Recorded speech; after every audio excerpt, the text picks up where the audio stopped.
Hey everybody, and welcome to Dude's Brunch, a podcast about breakfast food and pop culture, but not necessarily in that order. My name is Taylor, I'm your host. With me as always are Tyler and Sean, and some new guests this evening. So we're going to start with our guest panelists tonight, Amy and Craig Diner out in California. Amy and Craig, what did you have for brunch today? So we actually have the same thing. Go ahead, Craig. We had Spanish burritos. They were breakfast burrito with some had sausage, hash browns, eggs, Bacon, onions, and some salsa in there. peppers. Excellent. That sounds awesome. So you made them? No. No, we were on the coast this morning. We went out for breakfast. So. Yeah. I guess you should tell okay. our viewers roughly where you're from and where you were for brunch, since they don't know. Sure, yeah. So we're from Riverdale, California. We now live in Fresno, which is right in the center of the state. And we went to school on the coast and near San Luis Obispo, and so we were in that area for the weekend for a wedding. Nice. In another coastal city, but a much more depressing one. Sean, what was for brunch up in the greater Cleveland-Akron area this morning? Coffee with milk, and I made an egg sandwich because we were really out of food here. So toast and egg. No other proteins like sausage or anything? Just No. Did you miss the part where I said I was broke? You didn't say that, but it was Okay. implied. Uh-oh. Foreshadowing. All right, and down in Porkopolis, Cincinnati, Ohio, Tyler Reed, what did you have for brunch today? Nasty natty. Well, getting over my con bug, flu, con plague, whatever you want to call it, I didn't really have a whole hell of a lot. I had coffee, iced coffee, 12.15 as per always. I had a mix of munchies and trail mix. Actually, I think is the only thing I ate today, really, other than I had my dinner. So. That's super Not a lot. bachelor. Yep. You almost could have had a more balanced meal by eating a Hot Pocket. Absolutely. They're still in her fridge, and I was like, I don't want them. And when I say fridge, I mean freezer, because that means they'd be bad already. Amy and Craig, on episode 20 of this show, on a viewer challenge, we reviewed breakfast Hot Pockets. It was a terrible idea. I didn't know they made them. They're awful. Yeah. They're just okay. Generally They're perfectly acceptable. So I'm here in Athens, Ohio right now, but I was in Cincy this morning, so I had brunch at the parents' house, and they had lots of fresh fruit and things, but I just made an egg because I was scrub. It was pretty bad. So we have a lot to talk about tonight. We're going to go ahead and dive in. I was hoping that some more of us may have eaten some real food today, but we haven't really been doing too good on that because we're going to talk about some food. Amy and Craig, you guys want to talk about agriculture? Sure. Yeah.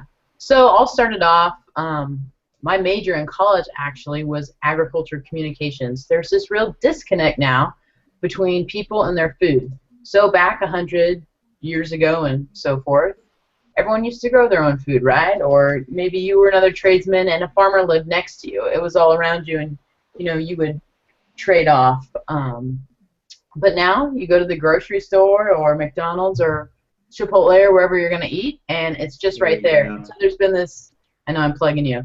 So there's been this big disconnect, and you couple that with the drought and a lot of misunderstanding and fear-mongering in the state, and kind of have a recipe for disaster, which is what people in our industry are living right now.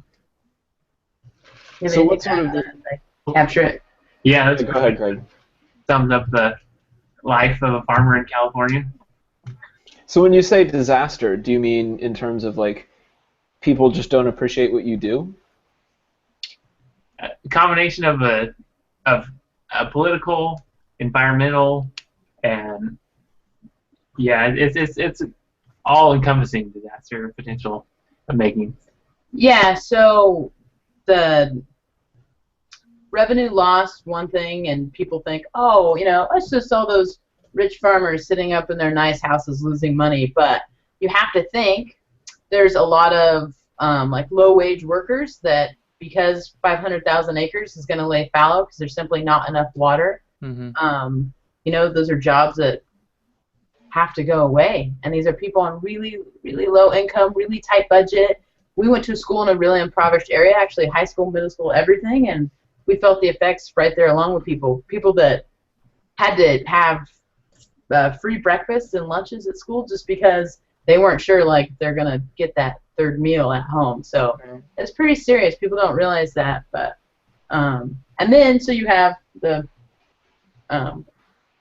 this low wage working, but in addition to that, you have all these other industries that kind of feed off it. So Yeah.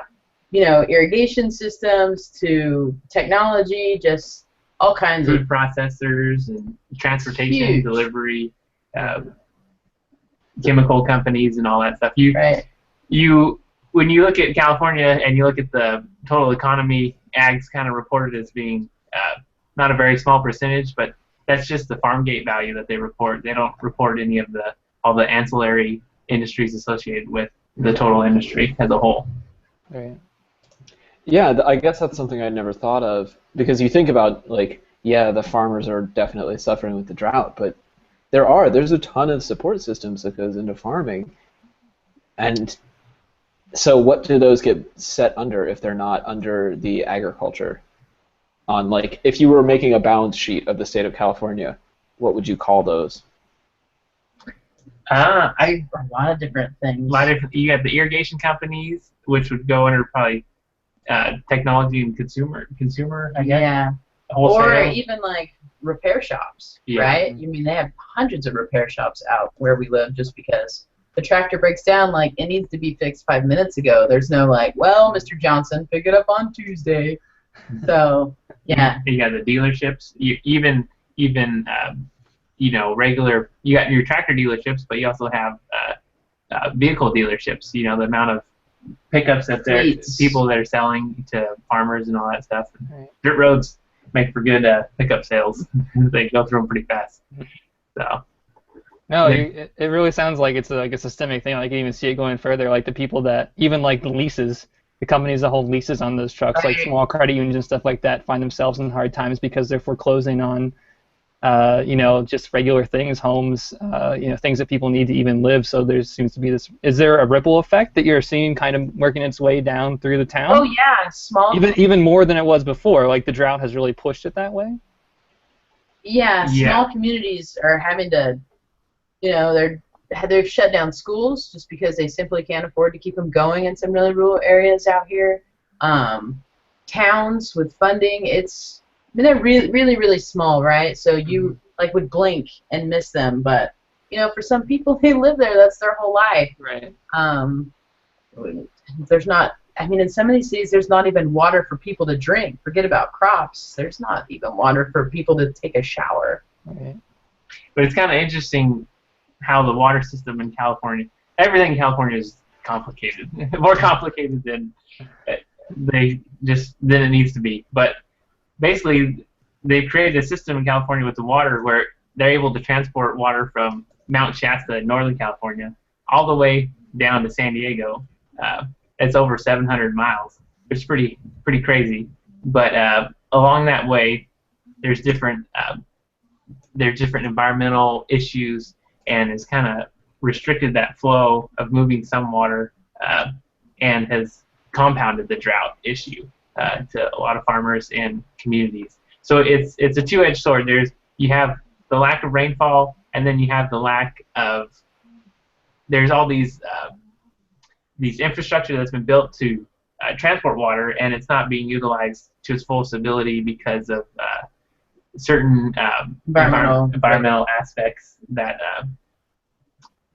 just is the situation. And currently, the environmentalists have a strong hold in Sacramento as far as political will and everything. Right. Can And you? so- I was Oh, gonna go say, ahead, can Sean. you give us an example? So I don't know. This is gonna sound really weird. Like we don't we don't have water issues in Ohio. Like the politics of water in the state of Ohio has a lot to do with like keeping dumping out of the lake from industries that are up along the lakeside, and then like interstate commerce on the south doing in the river. So basically, like water politics for us has to do a lot more with trade than it does to do with environmental protection. So, I mean, to most of the viewers that will be watching this who live in our area, this is like something they probably never even thought about. So can you like give us something more about Something specific? Something specific.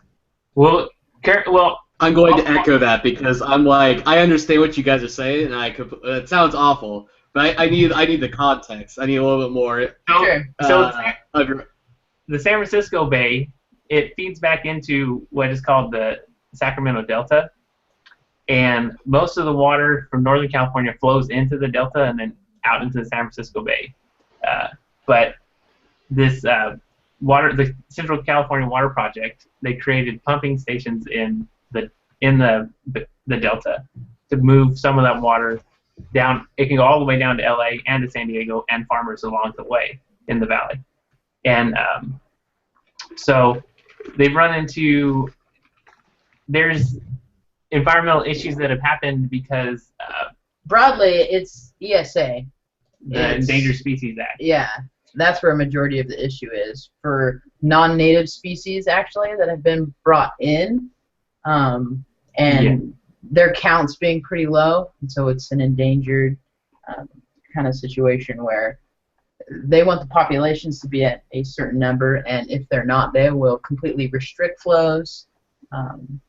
Yeah, so there's basically the environmentalist plan is they want to have, there used to be naturally spawning salmon in the Sacramento rivers and all that stuff. They want to restore that.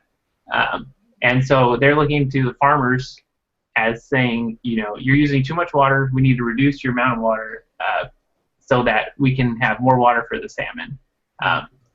And,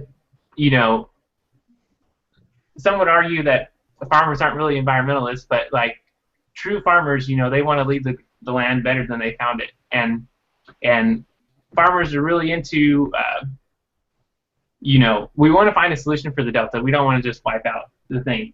But right now, the way the political will is, they're pointing the finger at what would be the easiest person to point the finger at is the farmers, because we don't have the votes. And so they're not looking at all of the aspects of that affect the salmon populations in the Delta. You have a combination of, they introduced largemouth bass into the Delta for recreational purposes. And largemouth bass will eat anything, especially little tiny salmon. And the food that the salmon would eat as well. Yeah, and the food the salmon would eat. And so they're trying to prevent the pumping, saying that the pumping is reduced the water quality, and that's the sole issue. But there's also many neighboring bay area towns and along the Delta that are moving their treated sewage water into the Delta and then flushing it out into the ocean. It's been treated, but it's not as good as obviously drinking water straight out the potable water that would come back through the lines. Yeah, right. Yeah. So there's a combination of that, but all those people have votes, so it's hard to point a finger at those people. And so right now the farmers are kind of getting cut back each little bit by little, and and then they're using this Environmental Species Act to kind of cut the water further. So do you guys feel like the agriculture industry, or the agricultural, I'm trying to think like a word, like a good way to describe like agriculture in the aggregate. It's like the I'll just say farmers is like, farmers are like the lowest common denominator as in terms of like identifying an enemy for saving endangered species. I think it's just easy to point the finger. Right. So people are driving down the highway, and I mean, if you have no knowledge and you see a flooded rice field, that's actually how they plant rice. That's how rice grows. Fly it over. And so they're just thinking like, look at these farmers just flooding this darn field right now, wasting all of this water, without really understanding kind of the basics that go along with it. So you get, rhetoric of the people in the areas who kind of benefit from cutting that water off. This kind of save this species and this and that. And don't get me wrong, it's important, but at the same time, I have friends in Mendota and stuff that haven't had work for 6 months and stand in lines for food because they can't feed their kids. Like, at what point do you say, you know what, geez, guys, like, or you get, we need to relook at this. People are very important too. Like in San Francisco, you have people that and they get behind the cause of let's save the salmon and return it to the way it was. And like, shoot, everybody's for that, and that sounds like a good cause. But then you step back and look at, well, where's San Francisco's water situation? Well, San Francisco actually they built a dam in in Central California in the Sierra Nevadas, and they had their Senator Dianne Feinstein. She was able to write an exception in the Senate to the Endangered Species Act to allow the dam to be built, and so the water behind that dam cannot go to environmental purposes. It's designated for the city of San Francisco. It's political, right? Where you have the power, you get what you want. So instead of flowing into the rivers, it's actually piped all the way from the dam across the valley into San Francisco. That's okay, this is another. Go ahead, Tyler. Sorry, I'm bogarting. Okay, I'm gonna try to see what we can do to turn this into something that we can like have a discussion about. Okay, so sorry. Clearly, no, it's okay. It's okay. I'm just trying to make this sexy. Okay, so what we have here is an issue where an under like represented group of people is not getting like the representation they need, and and people like the public perception is sort of like demonizing them because they don't understand them. So what happens is we have to somehow make like agriculture and like farming sexy. Because like there was like an article, or I think it was like might have been like on Jon Stewart or like Last Week Tonight, where infrastructure was the topic, and then people like time and time again were like, we'd love to help build these like finish these highways or like make these bridges better, but it's just not sexy. It's not what the people want to hear about. So it's a topic that people don't really. They understand the value of it, but they just don't care. It's not a pressing issue to them because it currently works and it still functions. But obviously it's going to be a problem over time. So I guess what I'm asking is what do you guys think would be a good way to get the word out and kind of like try to publicize, try to inform the general audience of how to make these issues known and interesting to them? Because it's not they aren't interesting, but it's just like most people don't give a shit about farming, which I'm sure right. Not to be offensive, but I'm sure you know what I mean. Oh, no, totally. And there are a lot of groups, tons of groups throughout the valley that are trying to do that very thing, Tyler. But as long as there's food in a grocery store, and as long as when you turn on your tap water, there is water there, which for some of the bigger cities that have some protected water, LA has done a great job with storage, and San Francisco's not feeling any pain either. Getting the message into that community is really hard, It's not that people aren't trying, it's not that they're not organizations, but people walk into a grocery store and it's hard to tell your story when, there's just, what you're going to put it on the, side of your fruit stand, how this is grown. And that's That's they just pick up an avocado and walk out the door. That's like the grand irony, I think, of this is that like literally most people probably look at this every day, multiple times a day, and nothing. Absolutely, like, nothing. There's no connection. Right. Well, you in your other job, your previous job, you were doing some of that work with, you bring down assembly. People are legislators from, inner cities that wouldn't touch ag normally. Mm-hmm. Try to just get them to understand the story and really how badass our industry is here in California and how regulated, which, obviously we're in these businesses, so it's not the best thing, but it's done a lot of good. And so, we're not for anything, crazy deregulation or anything like that, but A, we need a fair shot, and, B, we absolutely need help getting the word out. People, California is the most heavily regulated and inspected ag industry in the United States, probably even close to say the world, and people don't quite realize that. Well, if the industry in California goes away, then you're going to be buying your food from your frozen organic food from China, and is that organic, or did the inspector stamp on organic after he got paid? Like what? How can you trust that over what's grown in your backyard? Right. The integrity of So company. that actually brings up to a point where one of our listeners just put in. Sarah says, so it's not a problem until it's their problem. And I know in our emails back and forth, you were talking about a lot of misconceptions about what gets grown in California. Are there things that we consume every day from California that we don't even realize? Because I know there's a lot of vineyards in California, and that's pretty much the extent of things I know that are grown in California. All right, I will rattle off a really quick list. California leads the nation in 77 crops. I'll throw out some examples. You tell me if you eat these. Almonds, limes, plums, apricots, cantaloupe, artichokes, asparagus, milk, pomegranates, avocados, milk goats, raspberry, garlets, nectarines, raisins, broccoli, table grapes, wine grapes, onions, green onions, carrots, spinach, cauliflower, kale, strawberries, celery, leaf lettuce, pistachios, walnuts. The list goes on and on. I eat all of those things except kale, and I'm proud of it. I just counted 17 things in the list that you just said, so. Yeah, it's people don't realize that, and it's a very intensive cropping structure. It's not like, there's a mule in the back and we throw some seed out. I mean, that's why I thought maybe you guys, when I first wrote in, you're from California, I'm like, you got to come see this stuff.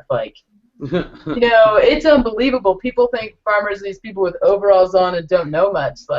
No, it's a whole different ballgame out here. Pretty much. Yeah, for the audience, they were gung-ho about us visiting the farm, and I was like, well, if it weren't on the other side of the country, I'd be all about it. It sounds completely eye-opening, because we were talking before the show.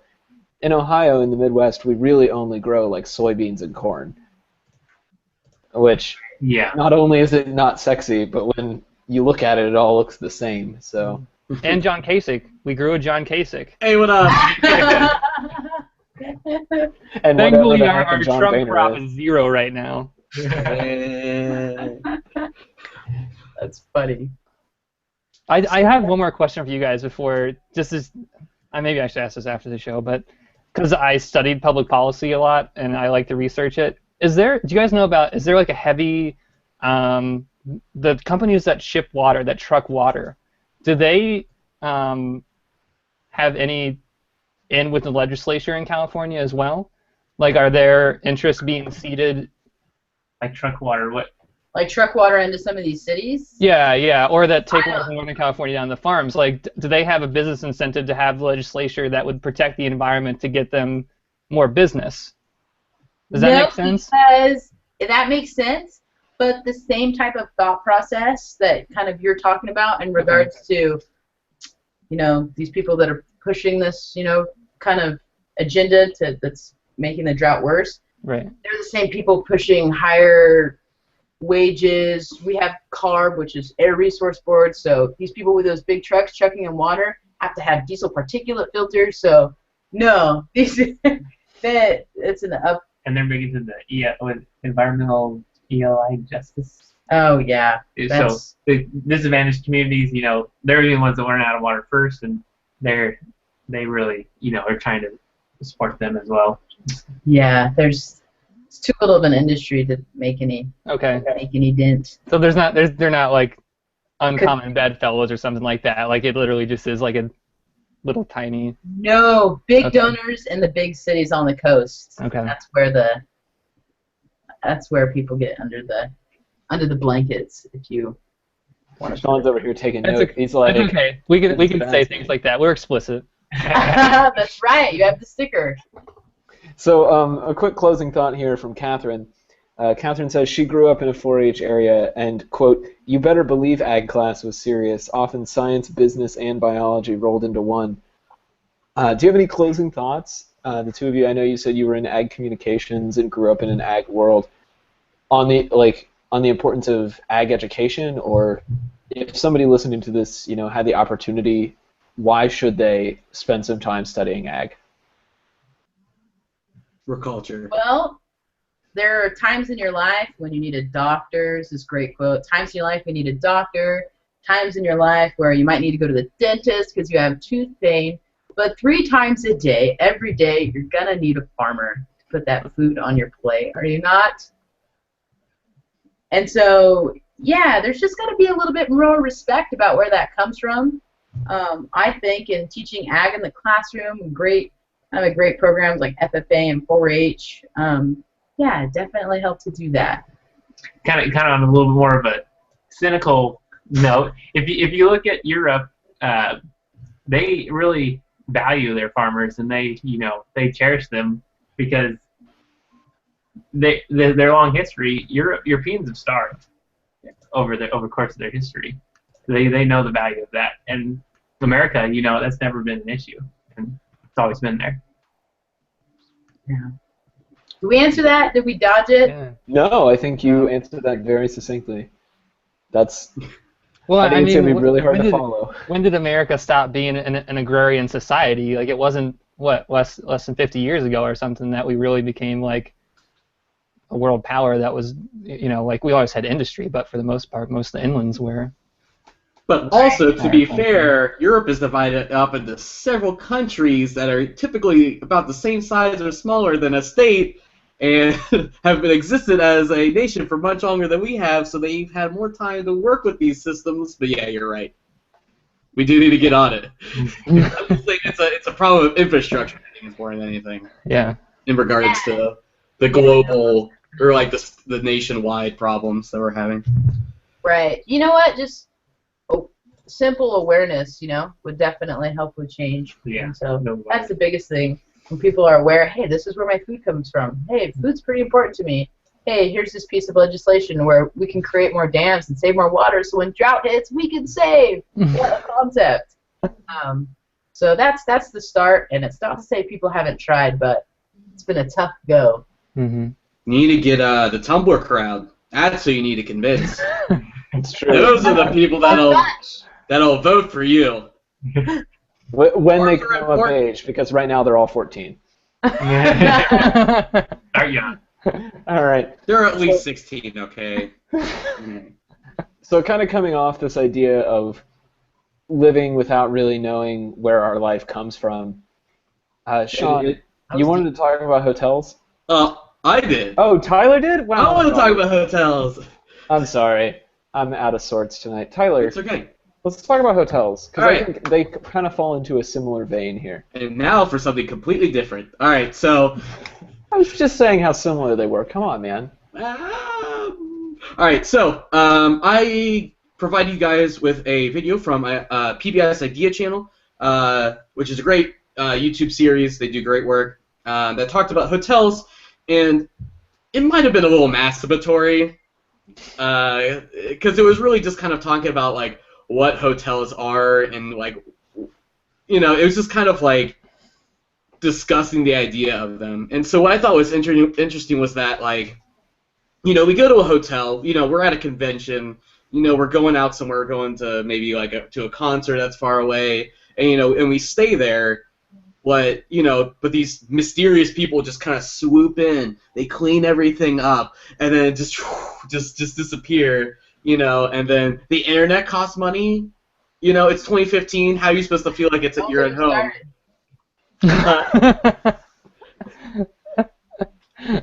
Wait, what was that? I said don't get them started. He has this thing about the nicest, fanciest hotels charge you for internet. And then you go to like a lower hotel and it's free internet. Like that's true. It is. Paying more. Yeah, room service feels like a burden. There's so many things. There's little soaps that aren't what you want to use, but you use them anyway. Is there a question, or are you just bitching? All right. Right. No. Yeah. Get to it. I was monologuing. Sorry. Anyway, so what is a hotel room to you? Do you arrive just to leave? Is there like, do you actually feel at home? Do you feel like a guest? What's your kind of like general feeling? Is it a good or a bad one?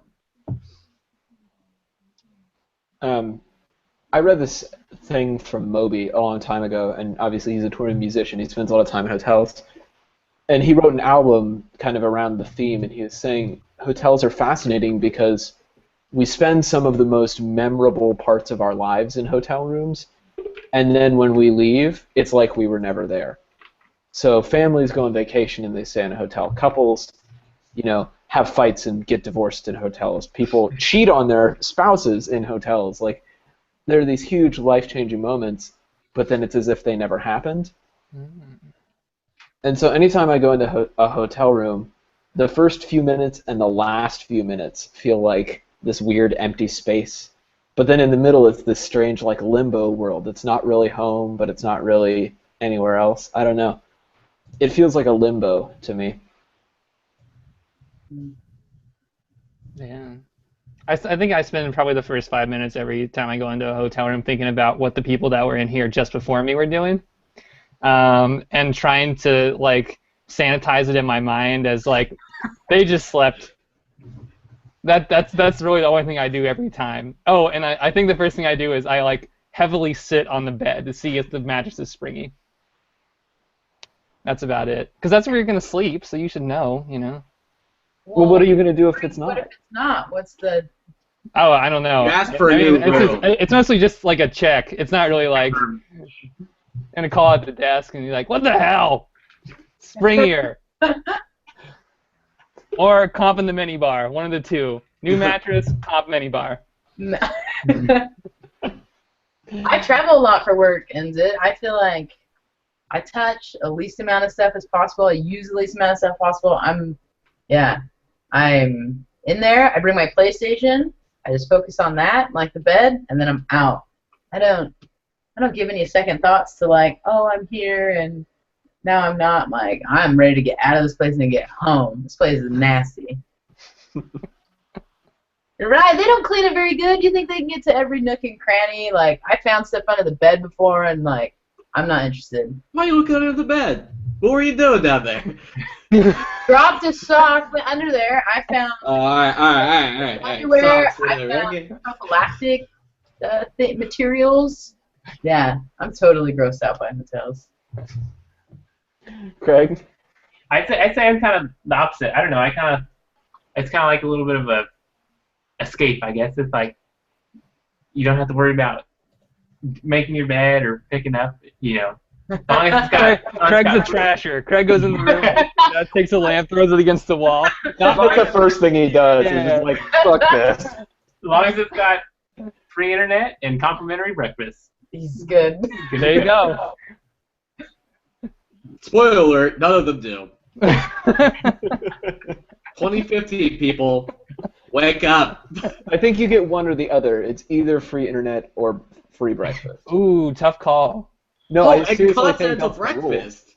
What's Holiday up Inn with Express that? has both. Not that I'm plugging, but Holiday Inn Express has both.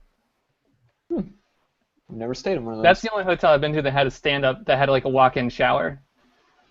And I was like, wow, this is kind of nice. Oh yeah. Oh, you mean instead of like a bathtub, a joint? Right. Which is arguably the creepiest place that you could ever go inside of a hotel. Oh, Right. don't say that. Oh, that's so gross. I never thought of that. Oh. That's right, Taylor. I mean, they That's where change you the were sheets conceived. after everybody comes in, theoretically, but they don't change the tub. I think Amy's going to throw up. Oh my gosh. Yeah, no. I would rather go a day without taking a shower than like if the place was seedy. I'd be like, let's get some Lysol. Get it. And go. What do you do, Tyler? You didn't tell us. Well, I actually sort of like, because usually when I'm at a hotel, it's typically for like Gen Con, so I'm like out doing shit. So it's like my only place where I get to just like sit down. It's where I don't have like thousands of nerds like surrounding me. I get to just like have like my Zen time. So it's nice in the fact that I get to like have a moment of calm. So I like actually sort of like look forward to coming back to it. So it's not really like a bad thing, but I do have to tether my phone to my iPad so I can use the internet. I'd have my true inner peace if I could just have Wi-Fi, but it's fine. That's the most 2015 thing I've ever heard. I can only have my true inner peace if I have my Wi-Fi. I have to scroll Reddit with my pad. Ah. You monsters! All right, so what do you feel like? Do you feel like a house guest, a ghost? Do you feel like a prisoner? Do you feel, I don't know, what do you feel like? Mm. Are you like a leaser, a renter, owner? I think it depends on how long you're there, Yeah. for me. Because if I'm just there for like 1 or 2 nights, like I was in a Vegas hotel for 2 nights, and Vegas hotels are probably the weirdest hotel I've ever been in. But because I was only there for 2 nights, it was kind of like being a ghost. It's like, I'm just going to go into this room and put my stuff down here and come back here at the end of the nights, and like all they want me to do is spend money, and I'm just like, I don't know, it There's felt really slots weird. right outside your door. Yeah, you go down the elevator and there's just like slot machines and old I meant people that literally, all you day. walk out the door and they're there, but They're not that close.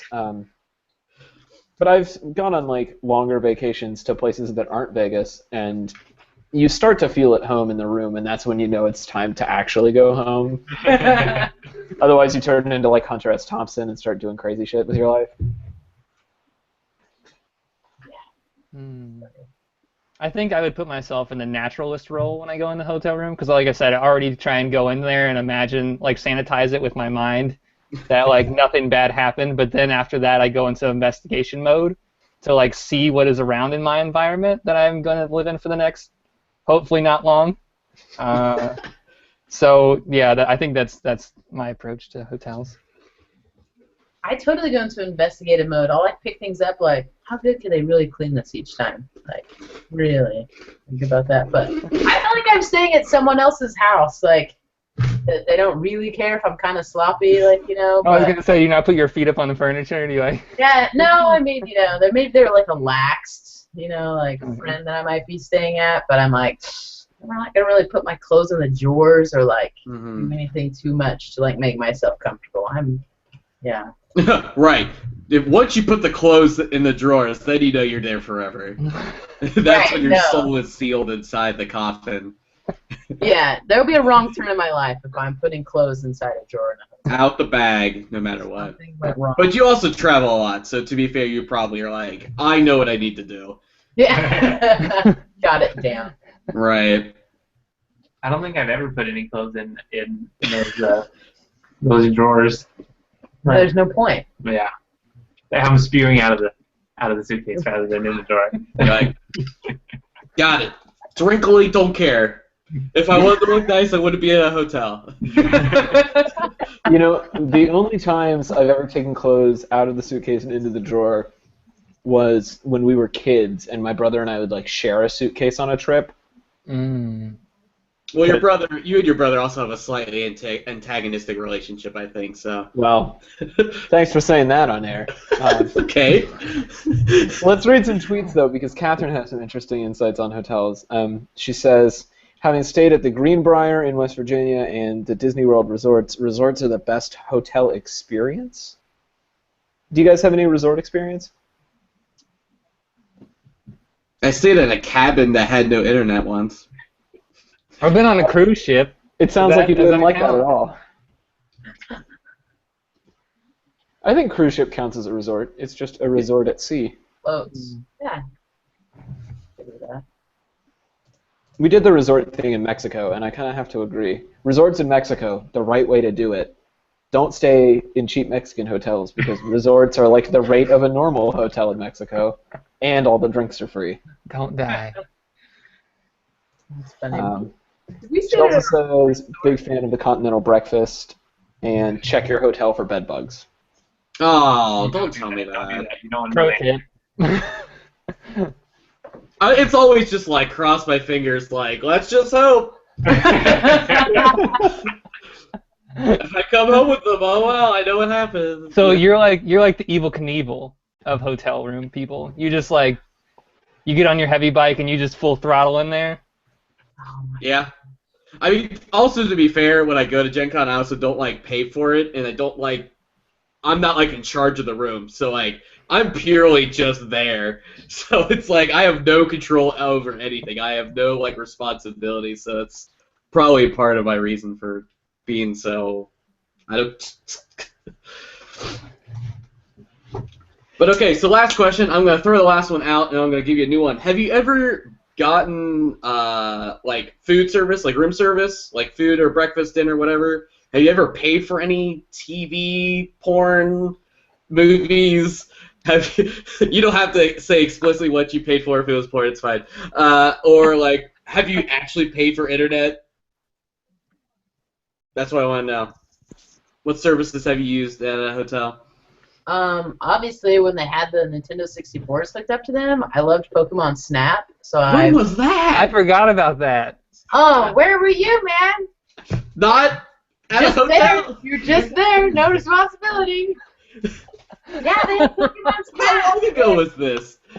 Oh, dude. Some of them still have it. They're Yeah. real seedy. They still have if they it. still have it, you probably made a wrong turn. Yeah. I was gonna say I remember this, but I'm thinking now that would be not okay. Yeah. So I would beg my parents to pay for it, and they usually would. And then I will put internet on my company card, so work purposes. So yeah, I need should it. have done that. I gotta like have my Reddit time at night and all that good stuff. So.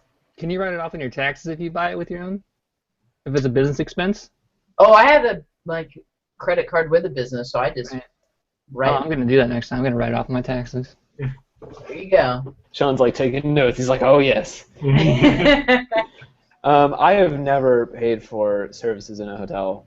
No room service, no Wi-Fi, no nothing. Pretty bare bones. If it doesn't come with the room, I ain't paying for it. I'm with Taylor on this one. Is this a general thing? Like you just like don't pay for anything extra, bare bones, or like, you know, some people are like that. I'm pretty much a cheapskate. You're right. I mean, I don't not travel saying that. enough. We talked about airlines at one point a few episodes ago, and I was saying that if I traveled more, I would fly business or like pay for the Delta Sky Lounge or whatever that bullshit.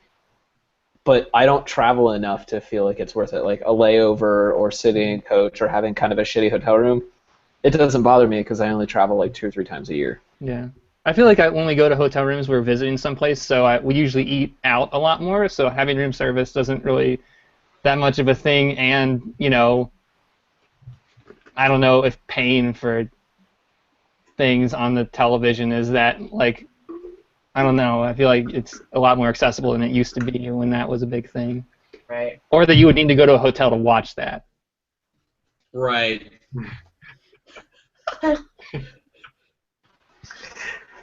Right on. Well, I don't have a good segue, but we do need to move on. Oh, no, hold on, I want to ask one more question. This is just a curious thing. Do Okay. you guys tip the housekeeping staff after you leave? Because I heard you're supposed to tip them. Depends how nice the place I'm staying at is, honestly. Okay. Because last time we went and stayed at a hotel, I left a tip for the housekeeper because we stayed for a couple of days. And then she stole your iPhone. I've tipped bellboys. I don't think I've ever tipped housekeeping. I probably should. Yeah. I've heard some places that if you leave a tip, if you stay there for long enough and you leave a tip on top of a bunch of dirty laundry, it magically gets clean. No. Hey, what up? Pro tip. Okay, sorry, I just had to ask that. No, it's cool. So we got to keep on moving here because we're getting pretty tight. But I wanted to talk about messaging this week. I sent an article around, basic cliff notes. It'll be in the show notes as always. But text messaging is kind of falling out of vogue. It's also really outdated, and it was designed as a way for cell phone companies to charge more money. And so to run this show, we do a lot of communication through Slack. I use Facebook Messenger with some people. There are lots of different apps that do this. And so my first question was just, do any of you use other apps other than just text messages to talk to people? I mean, obviously Tyler and Sean use Slack, but outside of that.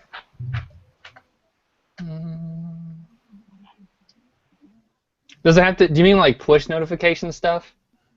Anything that's like a semi-instant message like a text would be? No. I just got back on Snapchat today. There you go. Oh, Snapchat.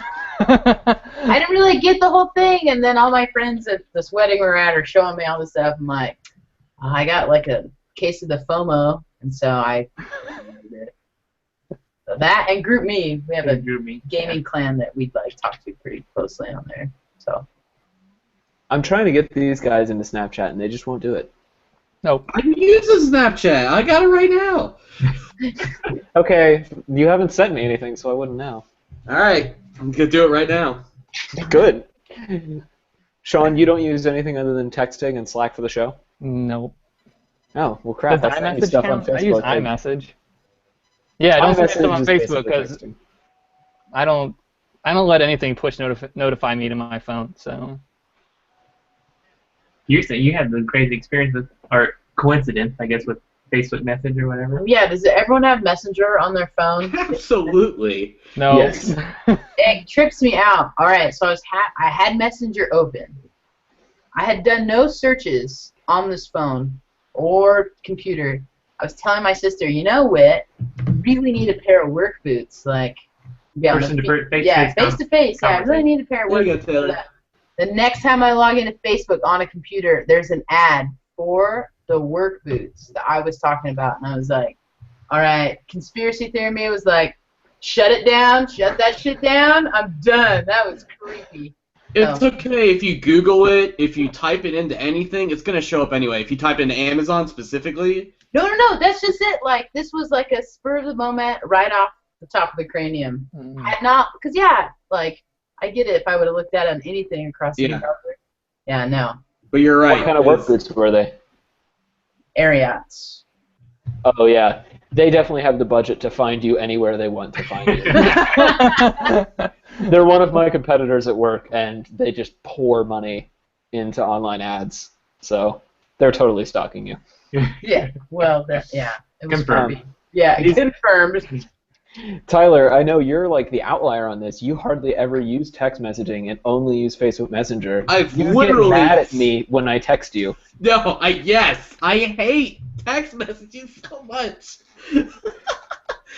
Messenger is like, as soon as it happened, like, it was done. I didn't need text messaging anymore because, like, the way that I talk to my girlfriend, Catherine, love you. Yeah. Yeah. We could, like, seamlessly transition from computer to phone constantly, and because we're playing games or we're doing whatever, or out doing stuff, the conversation doesn't really like stop, and we can kind of keep each other in the loop and updating. We don't have to like change like the medium back and forth, because sometimes like text messaging, you won't get it on their computer while you're playing video games or whatever, so it's like it's just seamless and it just feels good. It's super invasive and bullshit, I know, but I don't care. I know what it is. Yeah, I mean, I think that's a really interesting point. That's why I love Messenger. I wish I could convert more people to it, but a lot of people are really weirded out by it. Just don't. So we're going to skip ahead because we're running a little low on time. All of us basically have slightly different systems. Do you think we will get to the point China's at with WeChat, where there's one app and almost everyone in the country is using it? Do you think we could get to that point? Little bit. Sean begrudgingly agrees. I don't know. That's a good question. I was trying to think of one thing that everybody in America uses. Facebook. Okay. I think that's, they have the power, the backing, and Right. people are addicted to that thing. They check their phones 30, 40 times a day. Like, yeah. My grandma's on it, like, yeah. But people hate Messenger. It's the #2 app in the App Store, and it has a 1.5-star rating. Oh, that's because Facebook's the devil. Because they're haters. They're haters. I mean, do we really think that we can get everyone to rally behind an app that they obviously hate?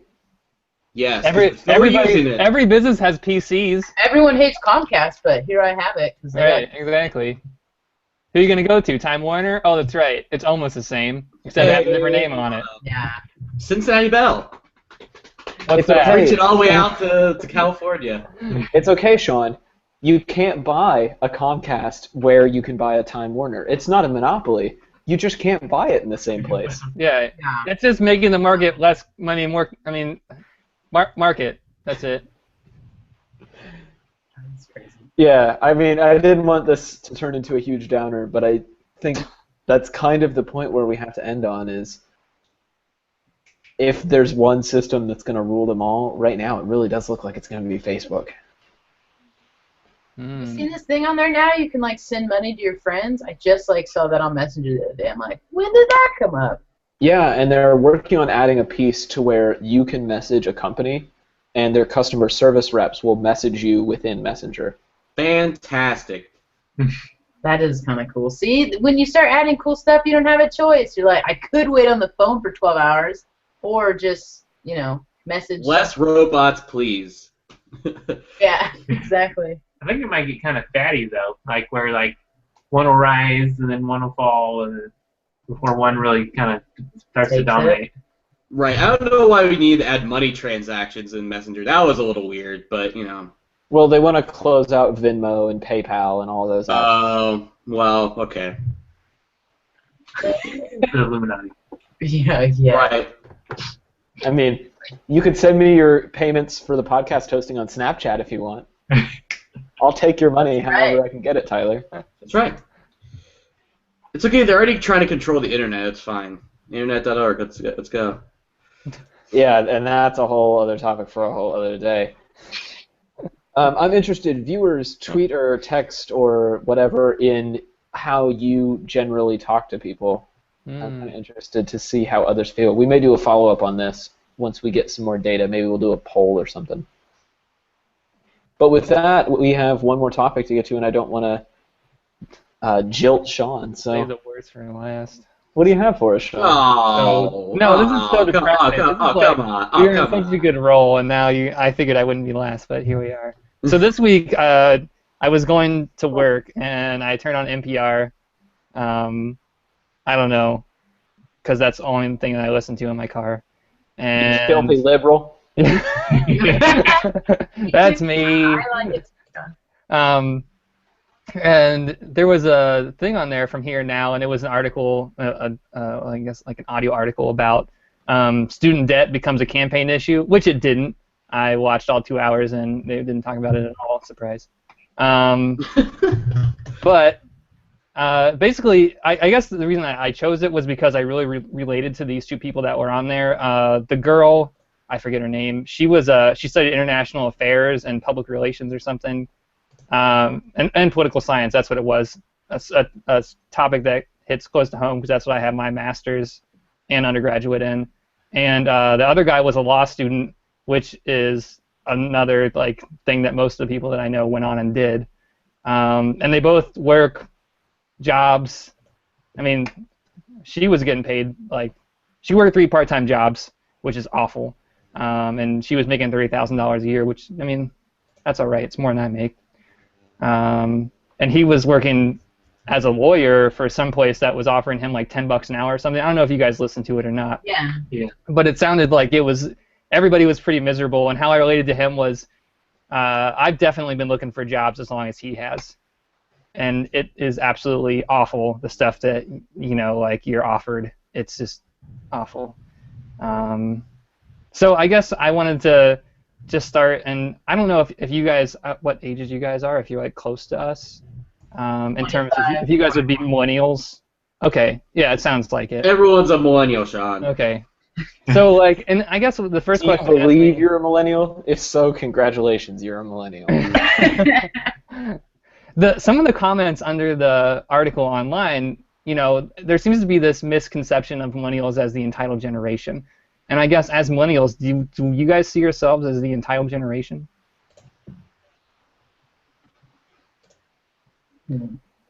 It's hard to say. I mean, I have a full-time job.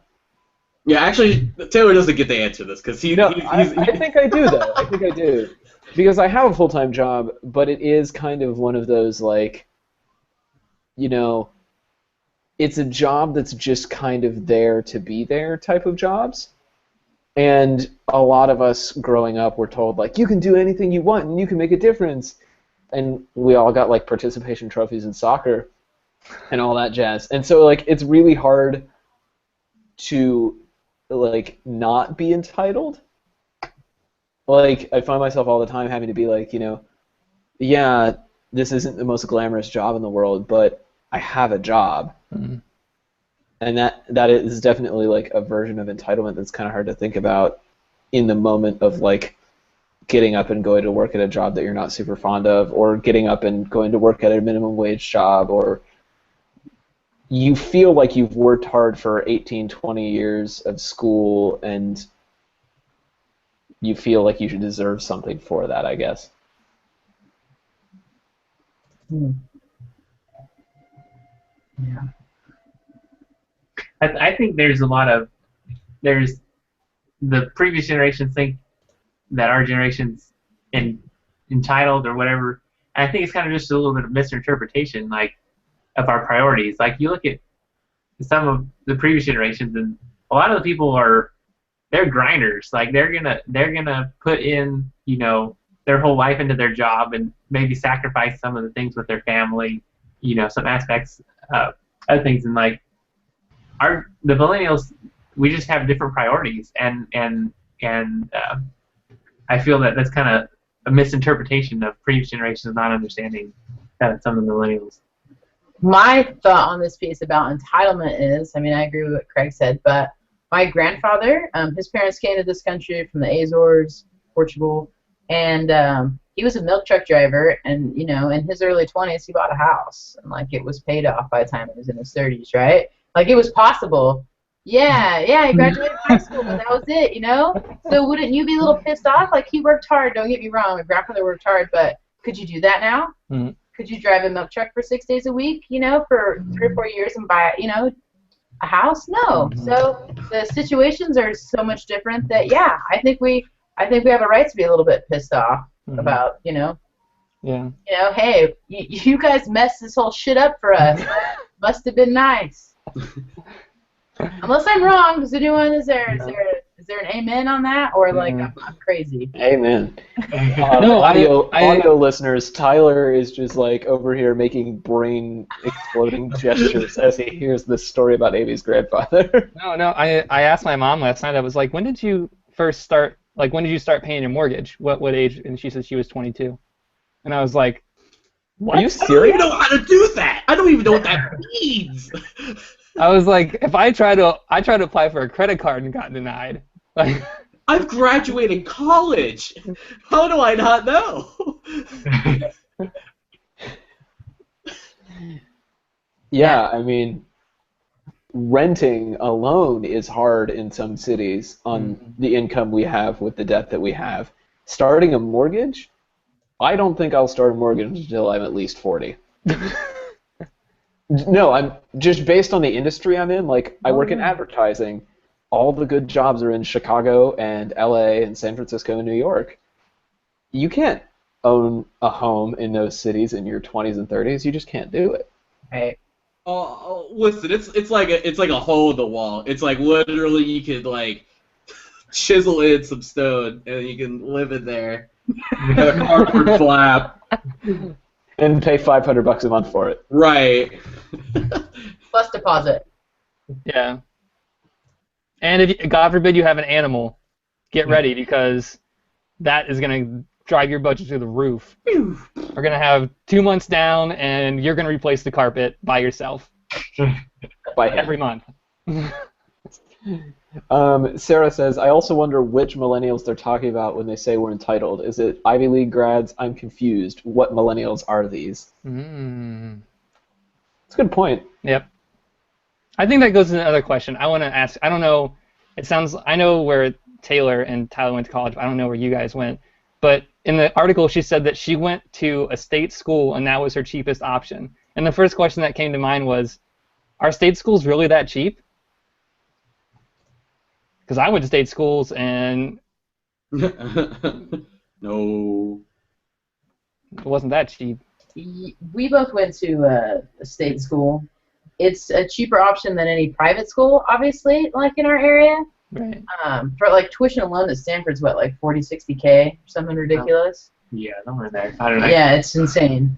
And like, yeah, there's no way. Or Pepperdine, there's really beautiful private universities, but there's kind of two layers of state universities in California. There's like the state level, and then there's the UC level, and they're both state schools, but one's probably 30% more expensive, I'd say. But yeah.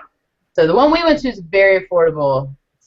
Well, I mean, in relation to like how much compared to private school. Yeah. Right. Where my friends have this like crazy massive amount of debt, like we were fortunate in that regard. But the ultimate like economical way would be to go to community college and then 2 years of university after that. Yeah, no, definitely. Somebody said in the comments, she made a comment that I thought was really interesting, that the media should stop focusing on students that made bad decisions and picked bad majors and focus on success stories, like people that went to 2 years of college and community college and then went and had a job and finished the rest of their later half of their undergraduate while they were working in like 3 or 4 years. And that would show how successful communities are, how successful you can be if you do college. And it was like instant troll. Like everybody, there was like 2 people on there and they just instantly attacked her, like, you just think that this is so easy. And one guy's, I think he said, like, I went and did that and I still have tons of debt. You know, you think it's so easy to go out and do that. Because I worked when I was in college and here I am. I'm still in the same place. Like, it doesn't, you know, it wasn't that easy. So. Yeah, I think there's some value to that of, like, let's show a different narrative for college education. Because there is this idea of, like, if you go to a 2-year program, it's not the same as getting a bachelor's degree. And, I don't know, my mom has a 2-year degree, and she's middle-aged, and she provided a good living for me and my brother growing up. But she only needed a 2-year degree to do that, because that's the industry she's in. Mm-hmm. I think we do look down on 2-year degrees sometimes.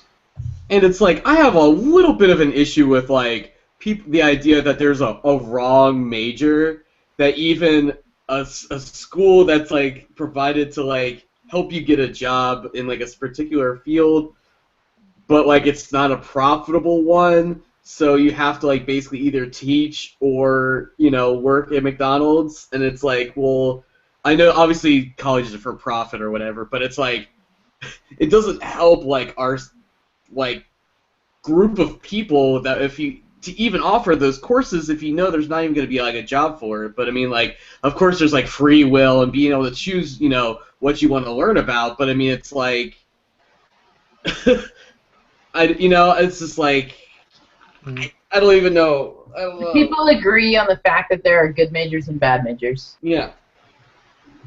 Yeah. I don't know. Yeah. I don't know.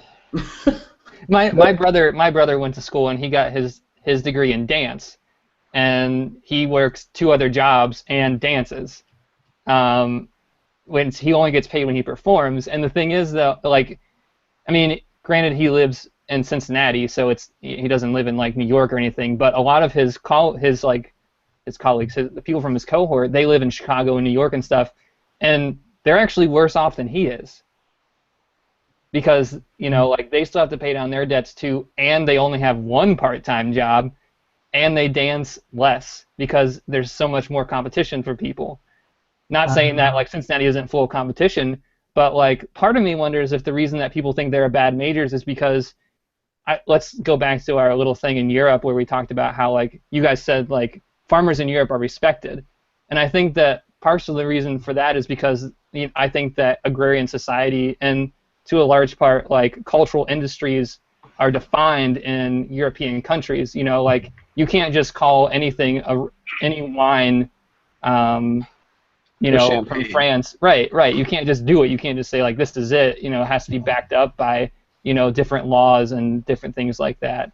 And I just don't know if America has gotten to a point yet where we value arts majors in the same way that we do people who are able to launder money on Wall Street.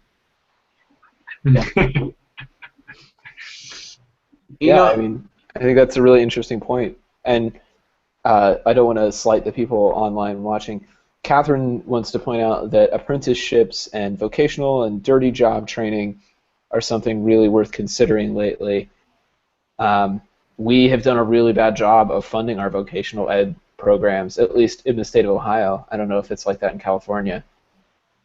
I think it's on the decline everywhere. I think there's this notion like 4-year college or bust, and that's kind of stupid because plumbers and electricians and people in trades make really good They make money. good money. Yeah. Yeah. And so what's really neat about our industry, and actually our school motto was learn by doing. So it wasn't necessarily about, okay, read this in a book, and then when you get to your job, no one will listen to you, so it doesn't matter. Mm-hmm. It was, hey guys, we're going to go out on the tractor today, and we're going to do this, this, and this, or, we're going to go out and soil test. And so when you're in a job interview, it was like, oh yeah, I've done this extraction method for soil testing, or, you like had evidence to prove like, no, I actually did stuff. I didn't, So Right. that was helpful just in our industry, is that you have to be doing something. You can't generally just like read or about it. In the ag industry, it's kind of its own little like microclimate, I guess, because with many like agrarian things, the people that are working are getting older, and so in our industry, there's really is a big need for jobs, and if you want to move to California, ag's hiring. Yeah. There you go. We've been lucky enough we were lucky enough that we've both been through multiple jobs out of college through our own choice. Yeah, it's just supplies there. Mm-hmm. But So I think let's take a minute for Sarah's last point, and then we'll sort of wrap this conversation up. She says it's kind of a false narrative, this whole college thing, because it emphasizes individual choice over systemic problems. It implies that it's your own fault if you're poor, which is kind of common when we're talking about poverty in general. And I think that plays into what we've been talking about with agriculture, a lot of the stereotypes around people who work in the industry, around small family farms, around millennials, this whole thing, like poverty being a choice and bad majors being a choice. What are our thoughts on that? Is it a choice? It doesn't seem like we're leaning that direction. And how can we educate people on the fact that, this is an actual prosperous way to lead a life? Mm-hmm. I don't know. That's a good question. I don't know. I can't necessarily rule out totally that it's not a choice, because I think there are lots of options. And as a former academic advisor, there are choices. I had many students come in and say, I don't want to be a political scientist. What do you do with this? I'm going to go to be a business major, which is laughable because, come on, you're a business major. You can do anything with it. It's a Swiss Army knife. Don't get me wrong. I don't want to discredit that degree because it's a great degree, and you learn a lot of good stuff. And there's a demand for people that know how to do business stuff out in the real world. But I don't know. I don't know if doing something lucrative is always the best choice for when you go to college. Because I think that there's still creativity in the larger economy. It seems to be. Sorry, I just ruined my whole line there. So I think that finding new sources of revenue in the economy are found by creative people who can tap into new ideas, and maybe they come from outside of seeing things in a particular light. Right. So. Actually, Steven's a great example. Your brother's a great example of that, considering he was going to go to school for math, I believe, before he was going went to be to a math college. teacher. And he ended up, Yeah, and it was that's not what he wanted to do. Right. You talk to anyone, you're like, he wants to dance. No, no questions asked. So it's good on him that he actually decided to follow, what he wanted to do. Sure, he's not doing, he's doing a little bit, is what you're telling me. Right. But at least he's doing something, Right. So I'm sure he's feeling more fulfilled doing that than being a teacher. Right. He just got a job working as a hospital administrator for Human Resources General, like a generalist. So it's like, which is something that people would do. My advisors would talk about when they were business majors, like, I want to go into human resources, so I'm going to switch to business. And I didn't tell him no, but I think, like, it was kind of, he got it through a good series of connections. And I think, like, I feel like that might be more of a key to getting into the job market than having the right major or having a really high GPA. Because I remember I was walking down the street in Athens and I heard somebody say, he was on the phone, it was this frat boy, and he was like, he said something that was like brilliant though, and it like really struck with me. He said, if you're applying at a place and they don't know your name, don't apply. That's a good point. I got the job I have now on a recommendation from a professor. I would not have this job otherwise. So I was recommended for, the same situation. Yeah, name recognition. That's what I mean. Like that's a part of me feels like, so almost what does it matter if you have, like, what your degree is in? Because on both my diplomas it doesn't say political science. It just says Masters of Arts and Bachelors of Arts. For all they know, I could have studied like philosophy. Right, exactly. Which would have been fine. Sometimes it's not what you know. I could have been a graphic designer. Sorry, Craig, I didn't mean to interrupt you. Oh, no, it's fine. Amy, Craig, are there any, like, I guess, any of these weird issues of choice versus system in your world that you would want to dispel? What you should elaborate on choice versus system. So this idea that, like, people have individual choices that affect their life, or systems like the government or regulatory bodies or the environmental conditions like the drought. Yeah, okay. So, like, look at us. Like, we graduated. Like, we're lucky we both have really good jobs. And, we would love to do like our parents did and our grandparents did, like, buy a little plot of land, rent it from someone, and we'll take that money, and then we're going to buy this and rent this out, right? Build our way up, and so that we have a ranch to pass down to our children. Mm-hmm. Well, that's not even possible anymore. There's no way, like with what's in our bank account, and like there's no way anymore. It used to be possible, and it's not. You have to know someone to get in, and yeah. Well, fortunately, like the system, you talk about system, government, usually they're trying there to protect the little man, but with their extra regulations that they put in and all that stuff, you got to scale. It's all about size of economy to be able to handle all that stuff. Yeah, and the intentions are good, right? I don't want to sound like, those inland Californians, like, they want to deregulate everything. It's not. It's that when you need, 15 extra hours every week on payroll to take, basically all these extra steps, like, the little guy can't do it. His wife does it while she rides the tractor in the morning, like, so it's the truth. Right. And so, yeah, I would say that's something big that, we went to school with a bunch of Aggies. We all felt like that. Like, we'll never own land, not in our lifetime. Right. There's not going to be a Homestead Act of 2016. I wish. I'd be all about it. Where would that even be? Where would the new Homestead Act even take place? Native American reservations. Alaska.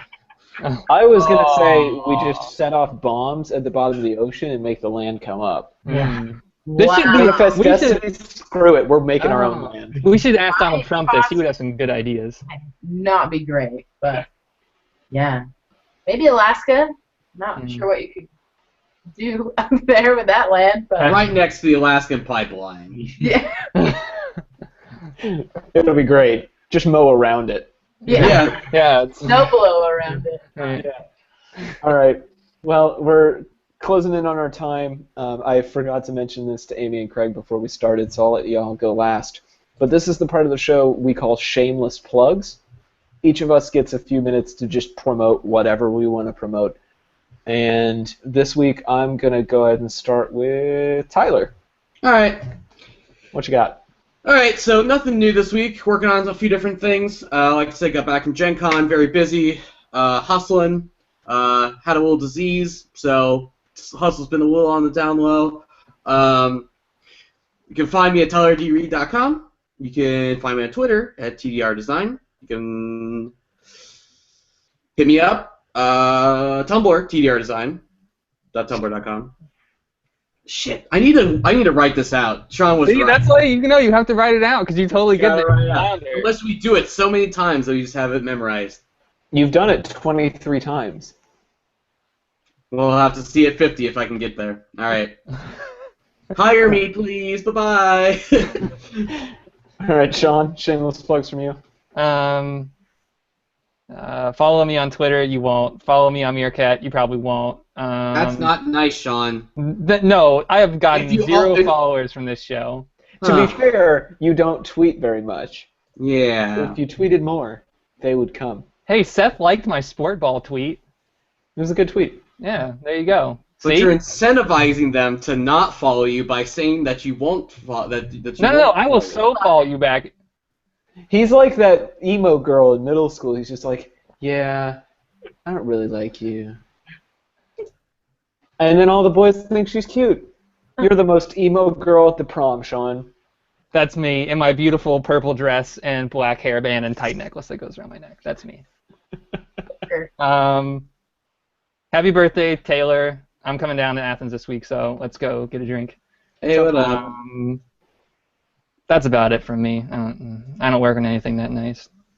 Come to Banana Republic and buy a suit. I'll help you out if you live in the area.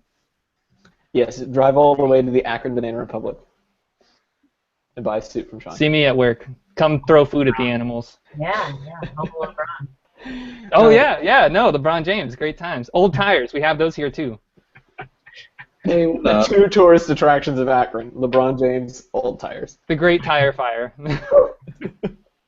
Amy and Craig, do you have anything to plug? Not really. If you're a gamer, you should add us on PlayStation.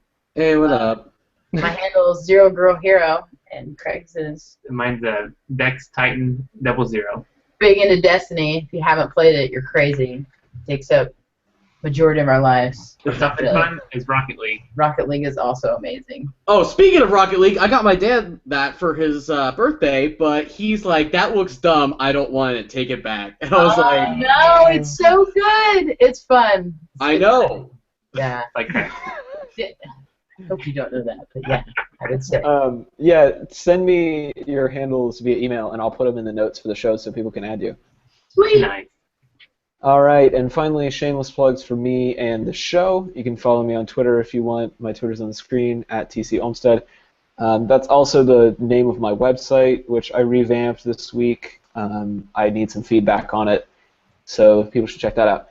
And you can subscribe to the show on YouTube, youtube.com/dudesbrunch. We're on all of the podcast apps. Follow us on Twitter at dudesbrunch.